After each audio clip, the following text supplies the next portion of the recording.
Hello students, welcome to our channel keep learning. जैसा कि आप लोगों को पिछली वीडियो में त्रिकोणमिति के एक्सरसाइज 8.1 के पहले क्वेश्चन को बड़ी आसानी से समझाया गया था। अब हम उसके आगे पढ़ेंगे, तो चलिए देखते हैं क्वेश्चन नंबर 2 को। अब देखिए, क्वेश्चन हमने लिख लिया है, ये जो कि आपको दिख रहा होगा। तो चलिए क्वेश्चन को हम समझते हैं। पहले दिया गया है आकृति 8.13, जो कि ये बना लिया है हमने, में tan p minus cot r का मान ज्ञात कीजिए। तो प्रश्न सिर्फ इतना ही दिया गया है। ये आपकी एक्सरसाइज 8.1 की क्वेश्चन नंबर 2 है। तो क्वेश्चन है tan p minus cot r का मान ज्ञात कीजिए। एक त्रिभुज हमारे पास दिया गया है जिसका कोण q समकोण है और दो भुजाएं हमें पता है। पी क्यू दिया गया है 12 सेंटीमीटर और पी आर का मान है 13 सेंटीमीटर। तो हमने जैसे पीछे भी बताया था कि कोई भी सवाल हल करने के लिए हमें त्रिभुज की तीनों भुजाओं की माप पता होनी चाहिए। तो हमारे पास दो भुजाएं दी गई हैं, जिसमें से लंब 12 सेंटीमीटर है और कर्ण 13 सेंटीमीटर। आधार हमें नहीं पता है, तो पहले इस आधार क्यू आर को हम ज्ञात कर लेंगे। तो चलिए आधार ज्ञात करते हैं। सॉल्यूशन। तो फार्मूला हम लिखेंगे पाइथागोरस प्रमेय से। क्या होता है फार्मूला? आधार स्क्वायर बराबर कर्ण स्क्वायर माइनस लंब स्क्वायर, ये फार्मूला है। तो चलिए, कर्ण की वैल्यू कितनी है? 13 सेंटीमीटर। तो 13 रखेंगे और स्क्वायर करेंगे। लंब कितना है? 12, तो 12 का स्क्वायर कर देते हैं। 13 का स्क्वायर 13 13 हम 169 होता है और 12 12 हम 144 होता है। 169 से 144 घटा देंगे तो हमारे पास बचेगा 25, अर्थात आधार स्क्वायर बराबर 25 है। तो जब इधर से स्क्वायर हटेगा तो यहाँ पे क्या लगेगा? Under root 25। अब अंडर रूट 25 का मान आपको पता है कितना होता है? 5। तो 5 सेंटीमीटर, अर्थात हमारे पास जो आधार आ गया कितना आ गया? 5 सेंटीमीटर। अब हम प्रश्न को हल करेंगे। देखिए प्रश्न क्या है? tan p minus cot r का मान। तो देखिए tan p minus cot r का मान, ये हमें ज्ञात करना है। तो चलिए ज्ञात करते हैं। ये हमारे पास त्रिभुज बना हुआ है।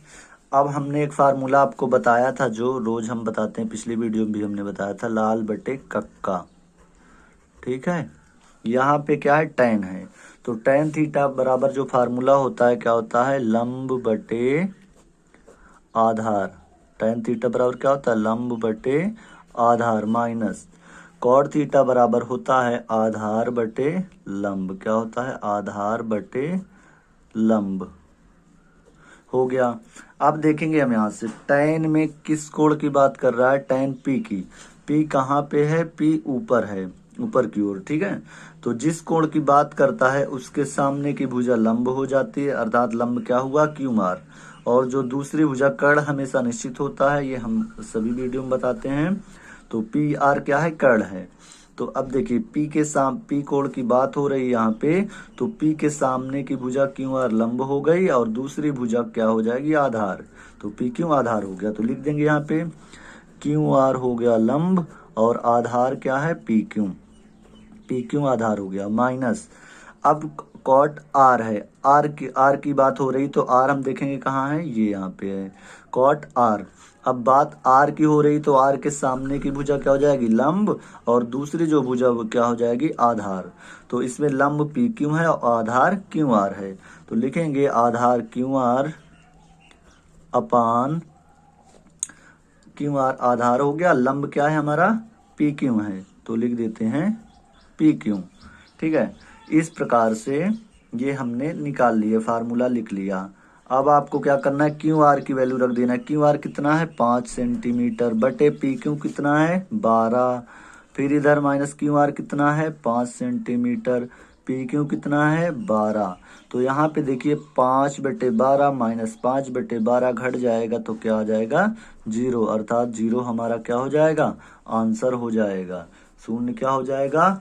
आंसर हो जाएगा इस प्रश्न का। तो चलिए अब हम क्वेश्चन नंबर 3 हल करेंगे। ठीक है, देखते हैं। लिखा है क्वेश्चन यदि साइन ए बराबर 3/4 तो कॉस ए और टेन ए का मान परिकलित कीजिए या ज्ञात कीजिए। ठीक है, हमारे पास जो दिया गया साइन ए दिया गया है तो लिख लेते हैं साइन ए बराबर है 3/4 और साइन ए का फार्मूला क्या होता है अगर हम लिखें तो लंब और बटे कर्ण। क्या होता है? लंब बटे कर्ण। साइन थीटा बराबर होता है। तो चलिए अब यहां से लंब का मान कितना आ गया? 3। लंब कितना है? 3 है और कर्ण कितना है? 4 है।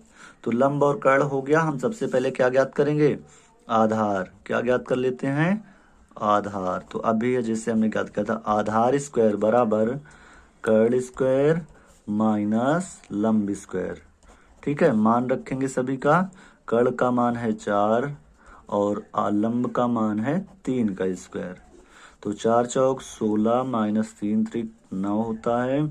16 से 9 घटाएंगे तो 7 आ जाएगा। क्या आएगा? 7। अर्थात आधार स्क्वायर बराबर 7 है।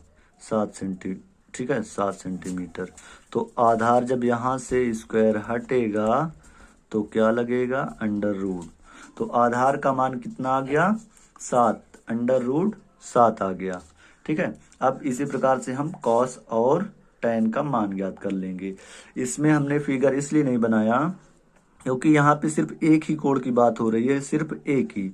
तो आप चाहें तो इसमें त्रिभुज ना भी बनाएं क्योंकि जब सभी में कोण सेम हो तो फिर हम ऐसे ही लंब आधार कर्ण वही रहता है, वो बदलता नहीं है। तो चलिए अब ज्ञात करते हैं। क्या क्या ज्ञात करना है? कॉस ए और टेन ए। तो देखेंगे हम कॉस ए बराबर क्या होता है? आधार बटे कर्ण। तो कॉस ए बराबर आधार का मान कितना है? ये अंडर रूट 7 जो अभी हमने ज्ञात किया। अंडर रूट 7 बटे कर्ण कितना है हमारे पास? कर्ण ये है 4/4। तो ये हो गया कॉस ए का मान। अभी हम ज्ञात करेंगे टेन ए का मान। तो टेन ए बराबर फार्मूला होता है लंब बटे आधार। लंब बटे आधार। तो लंब कितना है हमारे पास? 3 है। आधार कितना है? अंडर रूट 7 है। तो टेन ए का मान 3/√7 आंसर। इस प्रकार से हम बड़ी आसानी से किसी भी प्रश्न को हल कर सकते हैं। चलिए अब क्वेश्चन नंबर 4 देखेंगे। ठीक है, तो इसमें जो दिया गया है पहले क्वेश्चन पढ़ लेते हैं। यदि 15 कॉट ए बराबर 8 हो तो साइन ए और सेक ए का मान ज्ञात कीजिए। तो यहाँ पे भी देखिए सिर्फ एक ही कोण की बात हो रही है, वो भी ए। तो आप चाहें तो चित्र ना भी बनाए इस क्वेश्चन में। तो पहले जो दिया उसे हम नोट करेंगे। क्या है? 15 कॉट ए बराबर 8। तो यहाँ हम कर सकते हैं कॉट ए बराबर 8 बट्टे क्या है? 15। यहाँ बटे आ जाएगा।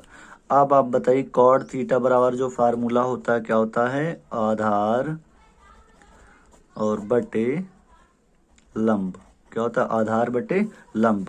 अर्थात आधार का मान हमारे पास हो गया कितना? आधार के सामने 8 सेंटीमीटर और लंब हो गया हमारे पास 15। लंब कितना हो गया? 15। क्या चीज नहीं दिया गया? कर्ण। तो पहले हम क्या ज्ञात कर लेंगे? कर्ण। तो कर्ण स्क्वायर बराबर होता है लंब स्क्वायर प्लस आधार स्क्वायर। लंब स्क्वायर प्लस आधार स्क्वायर। लंब कितना है? 15 प्लस आधार कितना है? 8 रख देते हैं। ठीक है, चलिए 15 हम कितना होता है? 225 प्लस 8 हटाएं कितना होता है? 64 बराबर 225 और 64 को जोड़ेंगे तो 5 4 9 और 6 2 8 और यहाँ पे क्या बचा? 2। तो 289। तो कर्ण स्क्वायर बराबर आ गया 289। अर्थात कर्ण बराबर स्क्वायर हटेगा तो क्या लगेगा? Under root. कर्ण की वैल्यू कितनी आ जाएगी हमारे पास? 289 का वर्गमूल होता है 17। तो कर्ण कितना आ गया? 17। आधार कितना है? 8। लंब कितना है? 15। अब हमें जो मान ज्ञात करने हैं क्या है? साइन ए और सेक ए। तो चलिए ज्ञात कर लेते हैं मान। साइन ए बराबर क्या हो जाएगा? लंब बटे कर्ण। क्या होता है? लंब बटे कर्ण। चलिए साइन ए बराबर लंब की वैल्यू कितनी है? 15 बटे कर्ण हमने कितने निकाला है 17, तो 17 रख देते हैं। ये साइन ए का मान हो गया, यही हमारा आंसर है। और क्या चाहिए, सेके बराबर क्या होता है, कर्ण अपान आधार, कर्ण बटे आधार। चलिए कर्ण का मान कितना है 17 और आधार कितना दिया गया है 8, तो सेक ए का जो मान आया 17/8 आंसर हो गया। तो इस प्रकार से आपका आंसर हो गया। अब क्वेश्चन नंबर 5 लिखा हुआ है, यदि सेक थीटा बराबर 13/12 हो तो अन्य सभी त्रिकोणमितीय अनुपात परिकलित कीजिए। तो इस प्रश्न को आप लोग स्वयं से हल करेंगे और कमेंट बॉक्स में हमें बताएंगे कि आपको आ गया या नहीं। अगर नहीं आया तो हम फिर से बता देंगे क्वेश्चन, लेकिन आप लोग हल जरूर करें इस प्रश्न को। तो स्टूडेंट्स, आपको ये वीडियो कैसा लगा कमेंट बॉक्स में जरूर बताइएगा।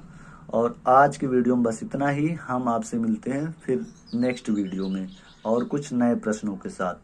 तब तक के लिए घर पे रहिए, सेफ रहिए और पढ़ते रहिए। Thank you.